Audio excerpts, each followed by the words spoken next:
Audrey's mother manipulates her boyfriend, Mark, into leaving her for her sister, Elizabeth, deeming her the better match. Heartbroken, Audrey moves to Chicago to rebuild her life. There, she meets Patrick, a mentor and eventual partner, both professionally and romantically. Over the years, Audrey grows into a confident, accomplished woman. She later hosts a corporate gala that her family attends, witnessing her success firsthand. The story concludes with Audrey achieving personal closure and empowerment, not revenge, showing that betrayal can catalyze growth. The smell of roasting coffee beans mixed with the faint scent of rain as Audrey hovered outside the kitchen door. Her mother's voice floated through the crack, casual yet piercing. "You deserve someone stronger," she said. "Elizabeth is better for you." Audrey's heart thudded so violently it felt like her chest might cave in. She pressed her hand against the doorframe, watching her boyfriend, Mark, shift uneasily beside her sister. He didn't defend her. He didn't laugh it off. He simply nodded, absorbed in her mother's orchestration. Betrayal was a tangible weight pressing down on her, yet she forced herself to remain frozen, silent. The conversation ended as if it had been nothing more than a recipe discussion. Audrey's stomach twisted. She should have confronted them. She should have shouted. But instead, she smiled, a brittle mask over the growing storm inside her. The following months blurred into a haze of small cuts, canceled dates, late-night work excuses, casual mentions of Elizabeth's accomplishments. Each interaction Mark had with her sister felt like a slow erosion of the life she had once known. Audrey's trust frayed, unraveling with quiet, unbearable cruelty. The day she found them together, her world collapsed entirely. The apartment was silent, too quiet, as though anticipating the revelation. Audrey's footsteps echoed across the hardwood as she discovered the trail of betrayal, Elizabeth's blouse on the floor, Mark entangled in sheets with her sister, oblivious until the dropped concert tickets clattered between them. No dramatic confrontation came. No hysterical screams. Audrey walked away with hollow composure, the betrayal etched into her bones. That night, packing her life into boxes, she realized this was her catalyst. Philadelphia was no longer hers. She needed a city where no shadow of Mark or Elizabeth haunted her. Chicago beckoned with rain-soaked streets, promising reinvention. She drove through the storm, headlights cutting across torrents of rain, as if the universe itself acknowledged the weight of her decision.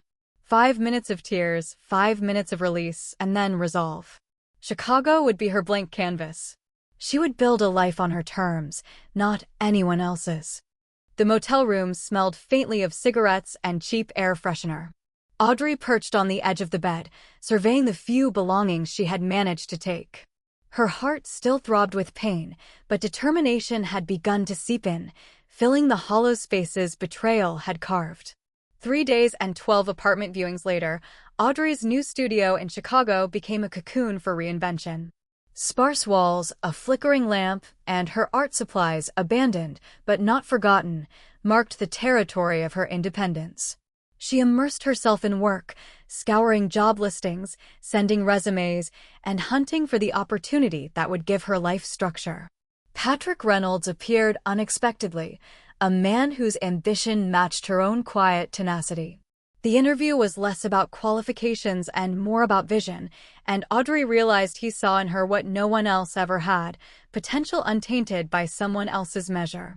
Weeks of grueling schedules tested her resolve. Coffee went cold, papers scattered, deadlines loomed, yet each challenge sculpted her resilience. Their connection was professional first, intimate in subtle ways, shared lunches, quiet understanding, a hand extended in support rather than judgment. Patrick never asked about her past. Audrey never revealed the betrayal that had propelled her here. As months passed, the professional boundaries softened. Meetings bled into dinners, spreadsheets into long conversations about life, ambition, and dreams once deferred. Patrick's faith in her ability to build structure, organize chaos, and intuit opportunity became the mirror in which Audrey saw her worth, not through her mother's lens, not through Mark's, but through the recognition of someone who believed in her completely. The foundation for something extraordinary began quietly, in late-night client presentations, whispered strategies, and shared victories. The seeds planted in Betrayal slowly sprouted into agency, purpose, and partnership. Audrey's confidence expanded alongside her successes. Patrick proposed a daring venture, a boutique investment firm dedicated to sustainable businesses and overlooked entrepreneurs. Hesitation wrestled with instinct. Could she truly step into the unknown? Her old life, Philadelphia, hovered like a ghost. News arrived of her mother and sister floundering, the stronger match she'd been cast aside for, now stumbling under the weight of their own ambition. Audrey felt a quiet vindication, but no joy. Triumph was hers, yes, but without malice.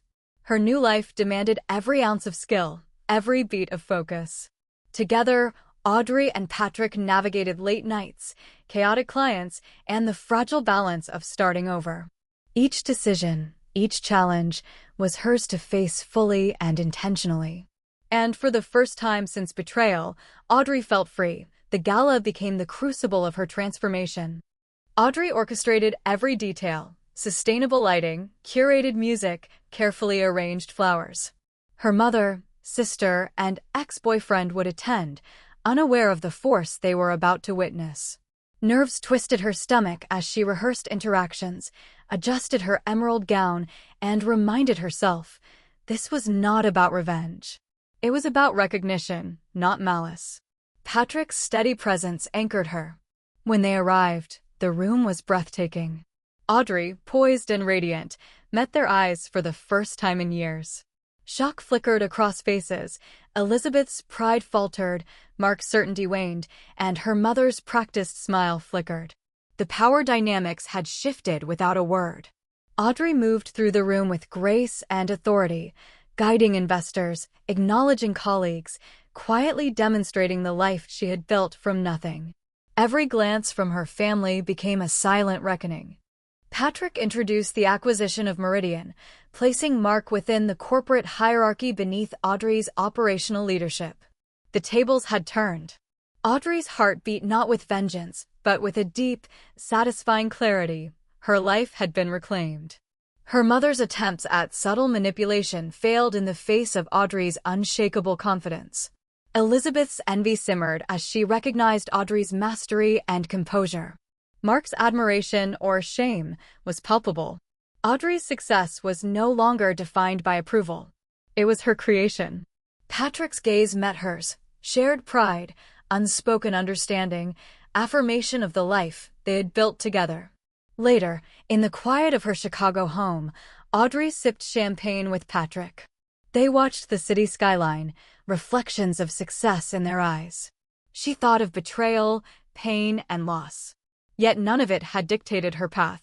Her mother's favoritism, her sister's ambition, Mark's infidelity, they had been catalysts. Without them, she might never have discovered her own strength, her capacity to create a meaningful life, her ability to find a partner who truly valued her. Audrey finally understood. Closure was not punishment. It was freedom. And for the first time, she felt fully whole, grateful for the journey and entirely at peace with the past.